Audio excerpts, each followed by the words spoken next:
नमस्कार दोस्तों, स्वागत है आपका आपके अपने यूट्यूब चैनल ममता एजुकेशन ग्रुप में। मेरा नाम है नवीन जहांगीर। लैंग्वेज फर्स्ट और सेकंड में क्या क्या आता है उसके बारे में हमने पिछली वीडियो में बात की कि 15 नंबर का पैसेज आएगा, 15 नंबर की पेडागोजी आएगी।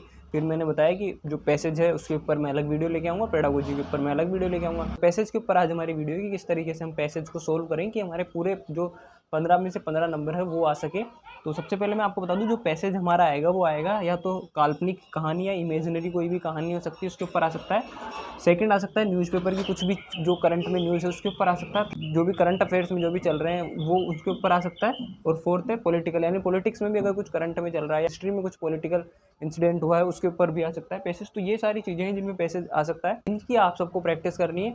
जो पहले आते थे, पहले क्या है कि जो बुक होती थी 9th 10th की, इनमें से भी डायरेक्ट पैसेज आ जाते थे, लेकिन अब वो बंद हो चुका है। अब पैसेज आता है मोस्टली इनके ऊपर आता है, इकोनॉमिक्स पे ऊपर आ गया कभी, तो इन चीज़ों के ऊपर अब पैसेज आता है। तो इसको किस तरीके से हम करें कि हमारे 15 में से 15 नंबर पूरे हो जाए। तो सबसे पहले यहाँ पे फर्स्ट मैंने पॉइंट लिखा है कि डोंट यूज़ योर माइंड, यानी आपको अपना दिमाग नहीं लगाना है। जो पैसेज में दिया हुआ है उसको पढ़ना है, 2-3 बार रीड करना है, क्वेश्चन पढ़ना है और उसका आंसर उसमें ढूंढना है। जब तक आपको आंसर ना मिले, सेटिस्फाइंग आंसर ना मिले कि हाँ ये इसमें लिखा हुआ है, तब तक आपको उसमें क्वेश्चन का आंसर नहीं देना है, ठीक है। क्योंकि होता क्या है कि जो स्टोरीज होती है या कुछ भी पॉलिटिकल इंसिडेंट है, तो उसमें हम अपना जब दिमाग लगाते हैं, अपना दिमाग लगाते हैं, तो हम उसमें आइडियल आंसर ढूंढने की कोशिश करते हैं कि हमने क्वेश्चन पढ़ा तो हमको ये लगा कि यार यही होगा इसका आंसर, तो यही होगा, उस पर ऊपर नहीं जाना, हमको पढ़ के देखना है कि ये है या नहीं है, तब आपका आंसर सही निकलेगा। क्योंकि कई बार हम अपना दिमाग लगा लेते हैं और वहाँ पे ऑप्शंस में वो भी होता है सही आंसर है, वहाँ तक हम नहीं पहुँच पाते। दूसरा पॉइंट है वो है रीडिंग प्रैक्टिस। क्योंकि पैसेज आएगा तो आपको उसको पढ़ने में काफ़ी ज़्यादा टाइम लग जाएगा अगर आपकी रीडिंग प्रैक्टिस नहीं है। तो आपको, अगर आप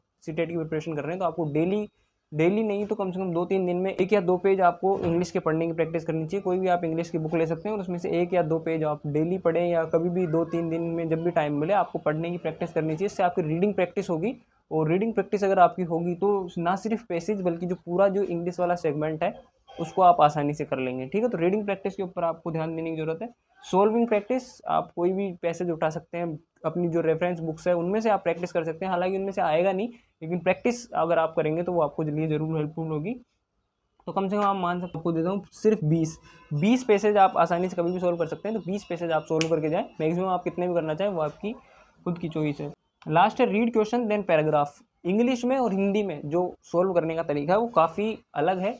हिंदी के ऊपर मैं वीडियो लेके आऊँगा गद्यांश वाली, गद्यांश और पद्यांश के ऊपर, लेकिन ये हमारी इंग्लिश की वीडियो। तो इंग्लिश में मैं आपको बताना चाहूँगा कि इंग्लिश में आपको पहले पूरा नहीं पढ़ना है, नहीं तो आप जो क्वेश्चन है उनसे कनेक्ट नहीं कर पाएंगे, पूरा पैराग्राफ आप कनेक्ट नहीं कर पाएंगे। आपको करना क्या, सबसे पहले फर्स्ट क्वेश्चन पढ़ना है। 90% केसेस में क्या होगा, जो फर्स्ट क्वेश्चन है उसका आंसर आपको, जो फर्स्ट पैराग्राफ होगा उसकी, आपको जो पैराग्राफ है उसकी शुरू की 3-4 लाइनों में देखने को मिल जाएगा 90% केसों में।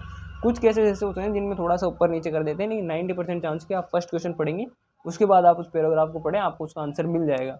फिर सेकंड पढ़ें, उसके थोड़ा सा आगे जाएं, फिर आपको मिल जाएगा। तो ये वाली अप्रोच लगानी। अगर नहीं लग रही है तो फर्स्ट क्वेश्चन पढ़ के आपको जहाँ उस फर्स्ट का आंसर मिले वहाँ तक जाना है और उसका आंसर ढूंढना है। अगर ऐसा होता है कि जो आंसर है उसको काफ़ी नीचे ले गए, आपने फर्स्ट क्वेश्चन पढ़ा, उसका आंसर आपको काफ़ी नीचे मिला, तो ये 90% फिर गारंटी कि जो दूसरा और तीसरा क्वेश्चन है वो आपको उसके ऊपर ही मिल जाएगा जहाँ तक आपने रीडिंग कर ली। तो इस, और जब आप 20-25 पैसेज खुद सोल्व करेंगे तो आप खुद अपनी स्ट्रेटेजी बना सकते हैं किस तरीके से मेरे को कम टाइम में इस पैसेज को सोल्व करना है, ठीक है। तो ये पैसेज के ऊपर हमारी वीडियो थी। आई होप आपको समझ में आएगी। और इंपॉर्टेंट पीडीएफ्स के लिए आप टेलीग्राम चैनल का लिंक दिया हुआ है, वहाँ से आप उसको ज्वाइन कर सकते हैं। धन्यवाद।